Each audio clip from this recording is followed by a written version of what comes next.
Olá! Hoje a nossa entrevista será com a cartunista e designer gráfica Margot Pou, que nos falará sobre os seus projetos. E para deixar você por dentro das artes, os nossos quadros na vitrola, na telona e na estante estão imperdíveis. O Rebuliço Cultural começou!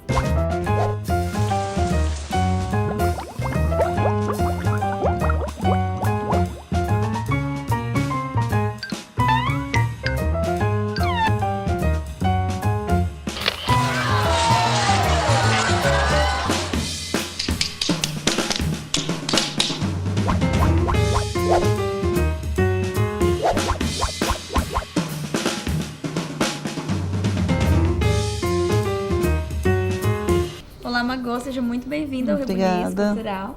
Para começar, você pode falar um pouquinho sobre o trabalho que você desenvolve? Então, eu trabalho atualmente na área de artes gráficas, mas eu sou cartunista, acima de tudo. Eu desenvolvo mais trabalho voltado a trabalho autoral, conceitual, mas mais criação mesmo de personagens, desenvolvimento de história em quadrinhos, pintura ao vivo, essas coisas. E quando foi que você descobriu que tinha esse dom? Então, eu não acredito muito na palavra dom, né? Mas eu acho assim, o despertar foi desde a infância.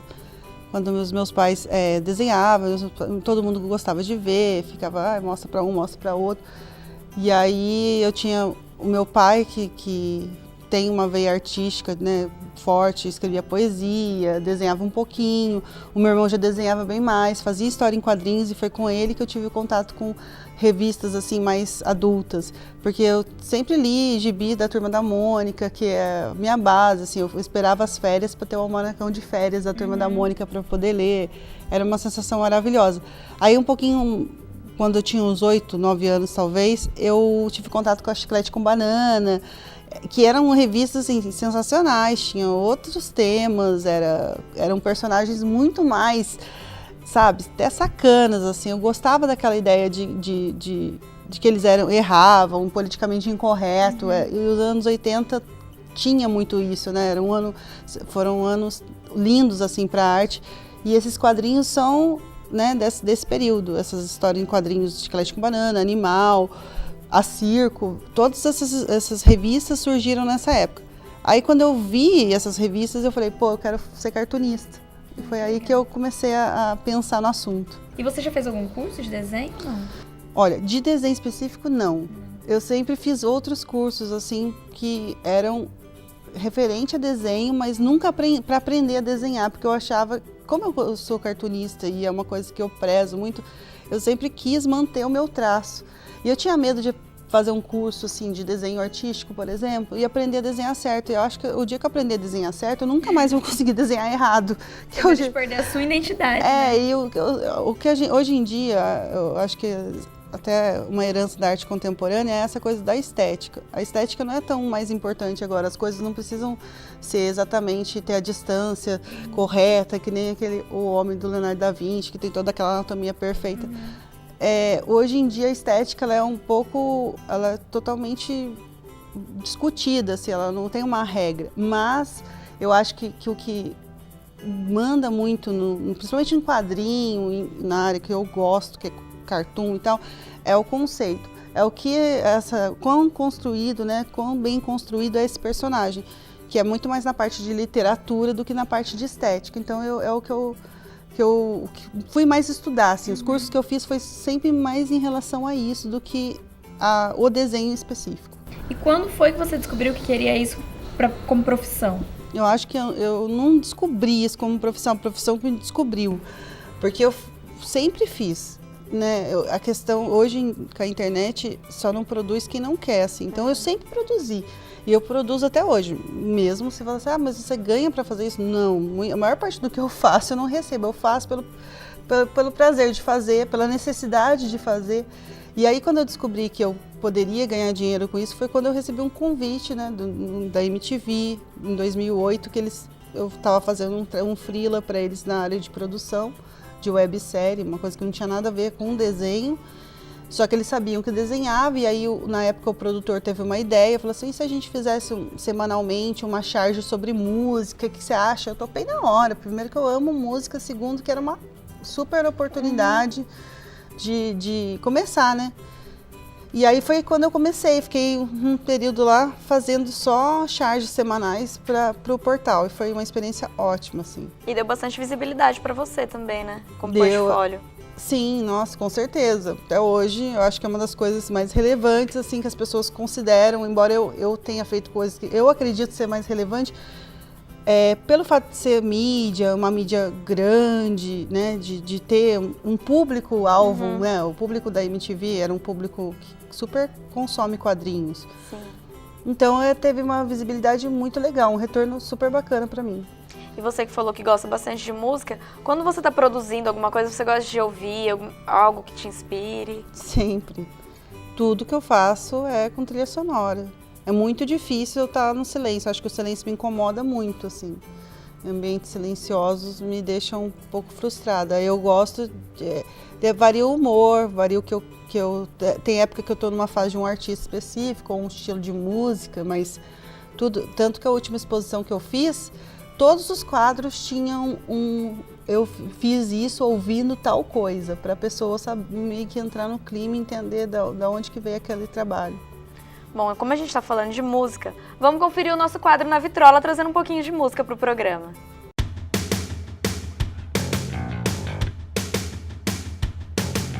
Eles foram um dos maiores fenômenos da música mundial de todos os tempos. Aqueles garotos de Liverpool, mesmo após a extinção do grupo, conquistaram corações de fãs de todas as idades e de todo o mundo. Hoje, a nossa Vitrola toca The Beatles.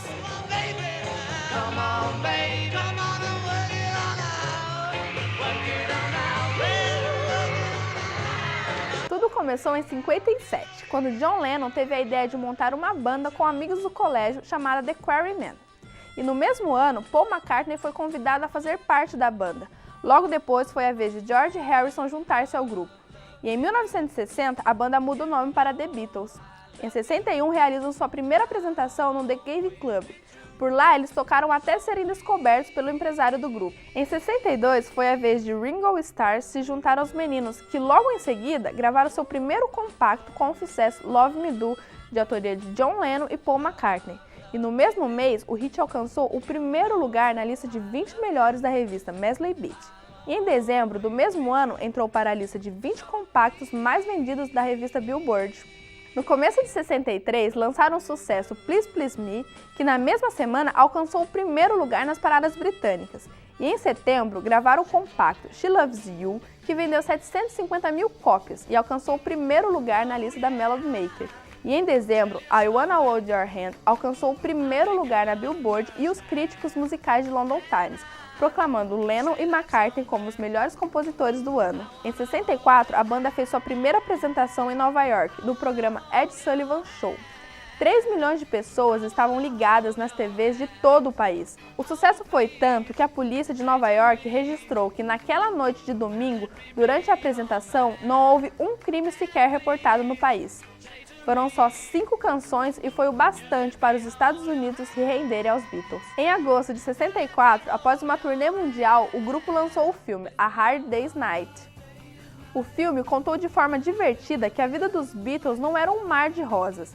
Eles acabavam sendo prisioneiros do próprio sucesso, tendo que lidar com a fama e até se esconder de fãs histéricas. E em 1965, a banda gravou o LP Help, que estreou com sucesso de crítica e de público novamente. No mínimo, 8 músicas desse LP dominaram as paradas de sucesso durante o ano de 65, e o eterno clássico romântico Yesterday se destacou.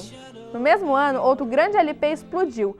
Rubber Soul, com mais de uma dezena de músicas, ocupou o topo das paradas. O grande sucesso desse CD é outro clássico romântico, Michelle, uma unanimidade da crítica mundial. E em 66, os Beatles gravaram um LP Revolver, nos estúdios da Abbey Road. Depois disso, deixaram a Inglaterra rumo aos Estados Unidos. A música mais famosa do álbum é Yellow Submarine, que deu a chance dos fãs conhecerem a voz de Ringo. Em 67, os Beatles gravaram Sgt. Pepper Lonely Hearts Club Band, surpreendendo público e crítica. Embora inovador e experimentalista, o álbum teve apenas 4 ou 5 faixas de sucesso mundial. E o sucesso principal ficou por conta de Lucy and the Sky with Diamonds, que, de acordo com crenças da época, era a dica para o LSD. Afinal, Paul McCartney confessou à imprensa que os 4 tomavam essa droga.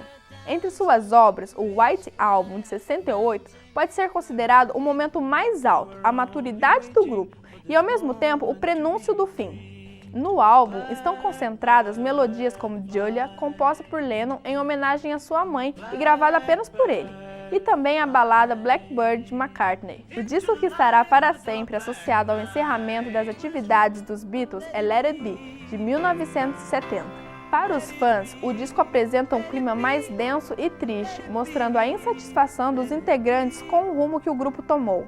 No dia 10 de abril do mesmo ano, Paul anunciou para o público o fim da banda. O motivo ainda é cercado de mistérios e rumores, mas o que se sabe é que eles deixaram milhares de fãs inconformados.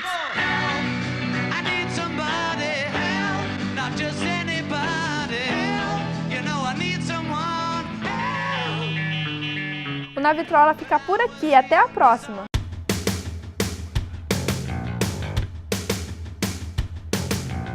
É Beatles, né? Eu sou apaixonada, não tem o que falar, assim, não tem nem o que comentar. Você gosta? É o concurso, né?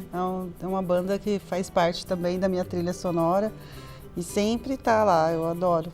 Não tem nem comentários, assim, pra falar. Não tem nem o que falar. Magô, a gente estava conversando, você estava falando um pouquinho das suas exposições, né? Você encerrou falando nisso antes de eu chamar o quadro. Você pode falar um pouquinho sobre como que é isso? Você já participou de concursos também, né? A exposição, assim, eu tive uma experiência com galeria agora, que foi aqui em São José.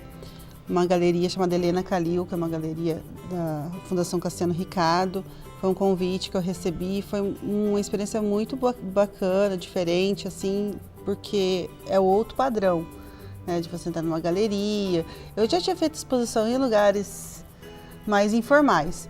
Então, lá eu tive toda uma preocupação e eu não sabia nem como é que seria uma coletânea do meu trabalho, porque eu desenho faz bastante tempo, né? Quando você começa a fazer uma triagem do seu trabalho, que você percebe quanto que tem de material. E aí eu fiz um levantamento, tinha, sei lá, mais quase 300 desenhos, isso que a gente achou, né? Publicados. Fora as outras coisas que foram perdidas aí pelo tempo, antes da internet ser querendo ou não, um banco de dados.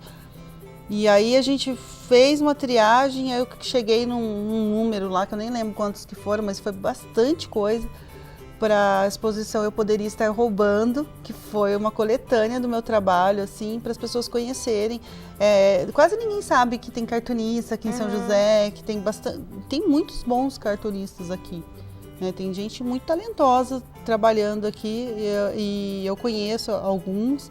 Aí essa galeria, ela abre muito a porta para artistas regionais e eu tive a sorte, né, essa oportunidade de fazer parte. É uma estrutura totalmente diferente, porque você monta, tem um conceito, você tem que ter uma linha assim, de raciocínio para onde a pessoa vai. Então, tem uma curadoria e tal, então você tem toda essa preocupação, esse cuidado com o público e com o seu trabalho também. Como que foi o retorno do público? Olha, eu fiz essa exposição e depois eu fiz uma exposição no Centro Clemente Gomes, no Centro Cultural Clemente Gomes, que é dentro do Parque da Cidade, aqui em São José também. Depois eu fiz mais uma em Taubaté, mas eu vou falar especificamente desse do Centro do Clemente Gomes, porque eu tive um retorno, assim, tipo Xuxa, sabe? Eu nunca tinha sentido essa sensação, porque lá tem um público muito mais infantil. E o quadrinho, o cartoon, mesmo eu tendo um tema, às vezes, um pouco adulto, tendo umas coisas, assim, que poderiam ser censuradas pelo politicamente correto, as crianças respondem muito bem, os adolescentes respondem muito bem, os jovens, assim, as pessoas da minha idade, né? Porque eu sou jovem, pô. E eles tem esse retorno muito imediato. Então lá tinha um caderno de presença, você anotava lá, participei, vim aqui, e virou um caderno do coração, assim, de recadinhos do coração. E foi ótimo, as crianças escrevendo e deixando e-mail, e fazendo contato. Então esse retorno que eu tive lá específico, eu tive outros, o da galeria foi um retorno muito mais profissional, de fazer contatos, do network, essas coisas. Mas lá foi um retorno assim... Mais do coração mesmo, né? Assim, o quadrinho chegou, porque lá foi só de quadrinho, na Clemente Gomes. Ficou até no final do mês agora. Então as crianças, tipo, não só crianças, teve muita gente, o pessoal do teatro, que lá tem o set, né, que que é de teatro, tem vários cursos rolando, oficinas. E as pessoas, no geral, assim, a crítica foi muito boa, principalmente pelo fato deles terem entendido, assim, que o meu trabalho é autoral, que o que eu faço vem na minha cabeça e são minhas ideias. E é muito legal ver outras pessoas comungando das suas ideias e gostando. E de repente falou, pô, eu não pensava assim, achei legal isso que você colocou. Então isso pra mim é o melhor retorno, sem dúvida. Eu percebi que você gosta de fazer bastante crítica, assim, à sociedade, né? Que tema que você gosta de abordar? A questão da crítica, assim, não é que eu goste de fazer, é que eu acho que a arte tem que incomodar as pessoas, sabe? A arte que é só bonita deve ser só para colocar na parede. Tem que tocar de alguma decorar. forma. Eu não sei, assim, na minha concepção de arte, e eu acho que a arte é uma coisa muito efêmera, mas a questão da arte, principalmente do cartoon, do quadrinho, eu acho que ele tem essa função da imagem associada do texto. Então, são duas ferramentas. Eu tenho a imagem, que ela é um símbolo, e tem o texto, que é um código. Aí eu associo os dois, eu posso passar a mensagem que eu quiser e chegar de várias maneiras. Como eu tenho, sim, um lado político, que eu gosto de conversar essas coisas, de assuntos relevantes, eu acho que tem que ser crítica. Às vezes pode estar errado? Pode, mas é a sua opinião, você desenvolveu aquilo de algum lugar, não veio à toa. Às vezes você pesquisou, você leu algum texto, você viu alguma coisa que te chocou. E aí a expressão maior que um artista pode ter é o seu trabalho. E o meu trabalho eu tento sempre questionar algo. Não passar assim batido, eu não queria que fosse só bonito, ou só legal, ou só, vou dar uma risadinha. Eu queria que, de alguma certa forma, pode ser uma pretensão, mas que isso chegasse, de repente, às pessoas e fosse uma ferramenta. E até com a causa animal eu consegui bastante isso. Venho conseguindo, ainda vi quadrinhos, charge minha publicado em site internacional com a relação à causa animal. Então eu acho que o papel de quem se compromete a desenvolver a arte, a ser um agente artístico, é excepcional. Tem que ter uma bagagem, né? Senão eu acho que fica só decorativo e só bonito. Sim. Não que a gente não goste do belo, que o belo faz muito bem, claro, mas associar as duas coisas seria o utópico, assim, a perfeição. Olha, o papo tá ótimo, mas vamos para um rápido intervalo comercial e a gente já volta mais para conferir essa conversa agradável.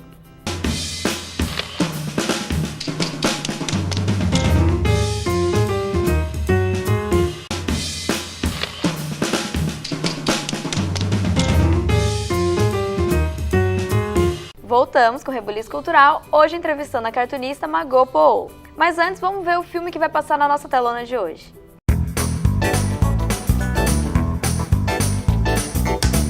Baseado em fatos reais, o filme de hoje é sucesso absoluto, de crítica e público, e é o longa mais rentável na história do cinema francês. O Na Telona é sobre Os Intocáveis.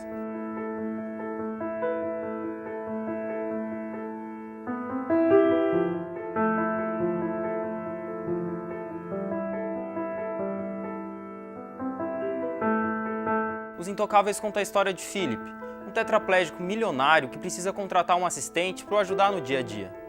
Esse assistente deve ser meio enfermeiro, meio fisioterapeuta, motorista, quase que uma babá. Afinal, ele só mexe do pescoço para cima. Isso não é possível.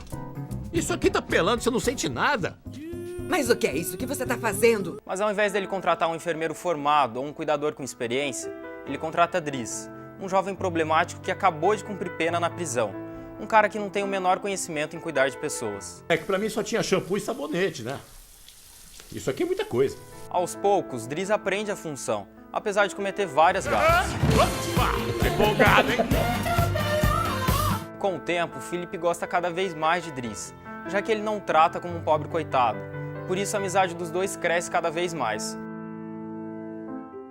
Philip estava cansado de ficar cercado de enfermeiros certinhos e graças a Driss e a esse seu novo tratamento, ele passa a ter prazer pela vida novamente. E a partir daí é uma risada atrás da outra. Agora vamos a algumas curiosidades do filme. O longa arrecadou mais de 400 milhões de dólares em todo o mundo. O ator Omar perdeu 10 quilos para interpretar Driss, pois ele acreditava que um jovem de subúrbio deveria ter um corpo mais atlético. O que é?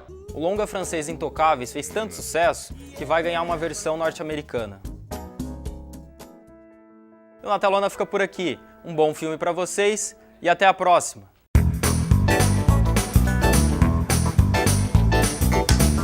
Muito legal esse filme, Gabriel. Eu já assisti, eu acho legal que eles trabalham assim a tristeza de uma forma cômica. Você já assistiu esse filme? Não, ainda não tive a oportunidade. Já ouvi falar, mas ainda não vi.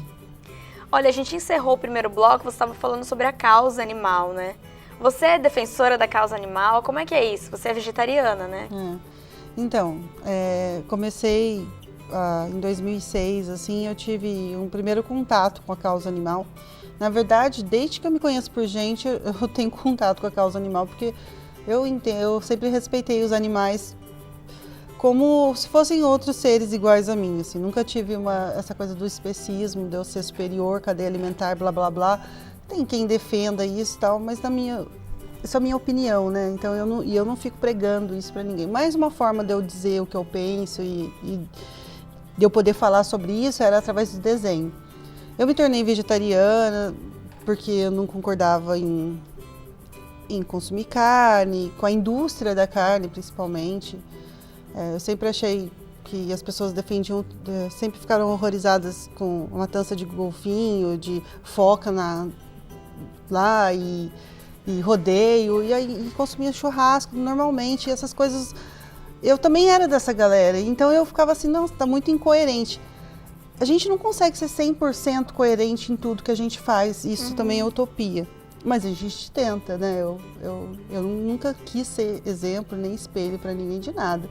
Mas na minha vida, dentro da minha filosofia, eu tento fazer o que eu acredito que é certo, sem atrapalhar ninguém. E tanto que eu tenho um relacionamento hoje com uma pessoa que não é vegetariana e a gente convive super bem, como se fossem religiões distintas e a gente se respeita. Porque o grande lance da vida é o respeito. E você desenvolve um projeto chamado Live Painting, né? Isso. Você pode falar um pouquinho sobre isso? Então, o live painting é uma forma de você ter uma interação com o público direta. Você pinta e as pessoas estão ali observando não só o seu trabalho, mas como você, como um artista.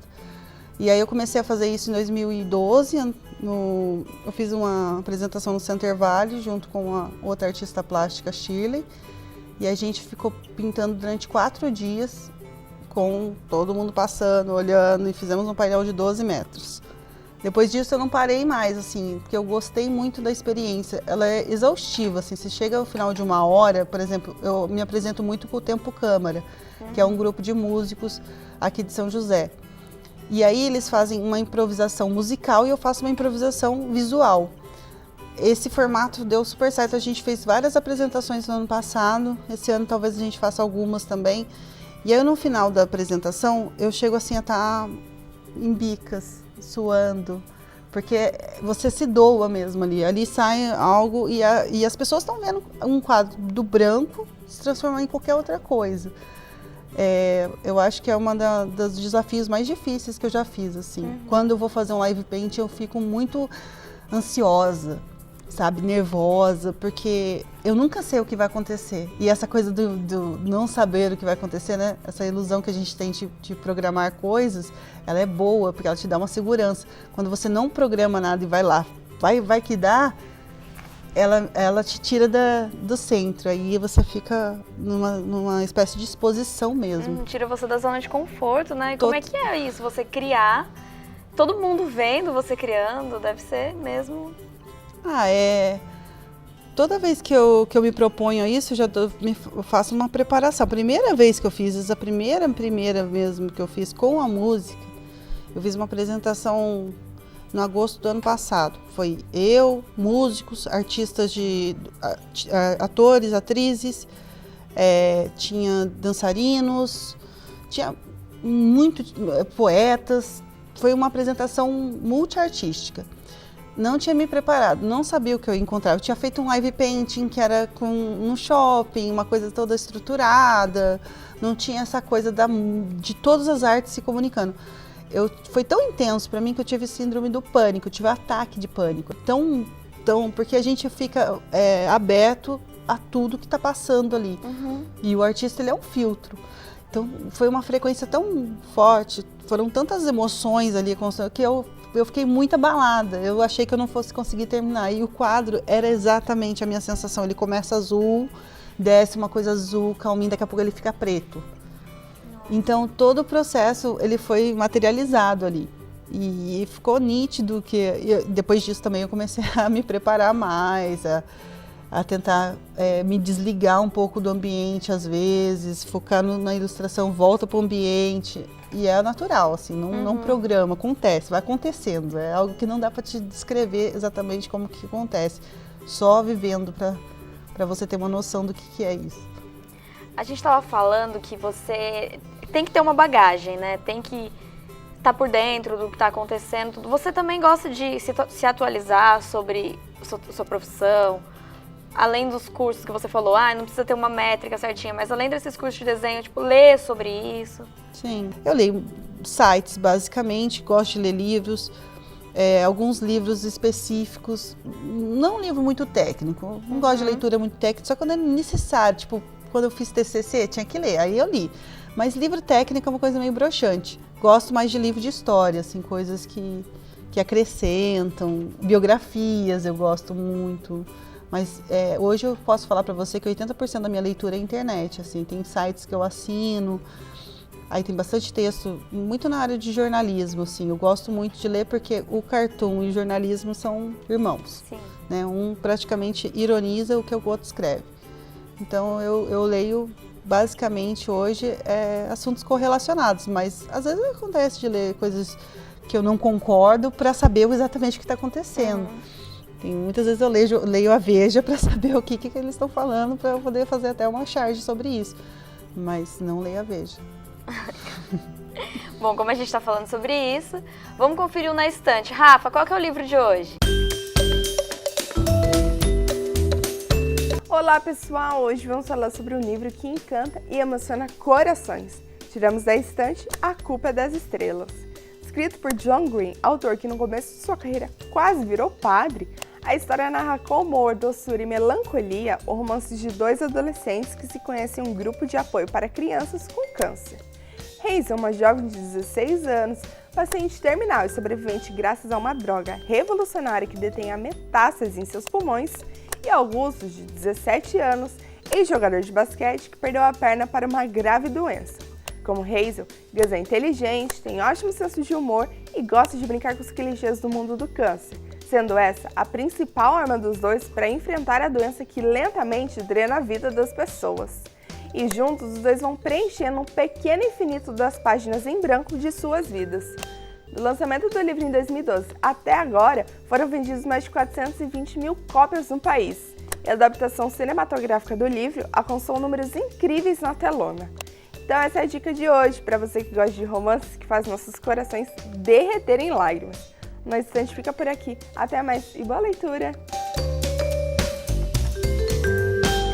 Muito legal. Eu não li ainda, mas eu sei que esse livro aí tá uma febre, né? Você já ouviu falar? Você conhece? Já ouvi falar, sim. Não é muito o tipo de literatura que eu gosto, mas eu com certeza depois eu vou acabar vendo filme na sessão da tarde, essas coisas, porque é filme de menina. Mas parece bonita a história, assim. Olha, o programa tá chegando ao fim.